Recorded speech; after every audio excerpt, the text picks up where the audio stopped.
ওই প্রোগ্রামে আমি যাব না। সবাই আমাকে আমার গায়ের রঙের জন্য অপমান করে রে। আমি কিভাবে যাব বলতো? আপু, তুই ওদের কথায় কান দিচ্ছিস। তোর জন্য আছে আমার কাছে বিশেষ একটা জিনিস। জাস্ট একটা মিনিট দে আমাকে। তুই 12 ঘন্টার মধ্যে ওদের থেকেও থপথপে সাদা হয়ে যাবি। এই যে আপু, দেখ, ধলা ফেস ওয়াশ। এই ফেস ওয়াশ মাখলে তুই যখন মুখ ধুবি, প্রতি ধোয়াতে তোর চেহারা কয়েক গুণ সাদা হয়ে যাবে আপু। নে মাখ আর ওদের দেখিয়ে দে। Dhola face wash. ধন্যবাদ বনু। এইবার আর আমাকে কেউ কালুটি বলতে পারবে না।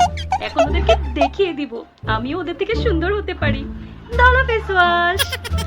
আজই মাখুন ধলা ফেস ওয়াশ, আর 12 ঘন্টার মধ্যে আপনিও হয়ে যান অপরূপা সুন্দরী, ঠিক আমার মতো।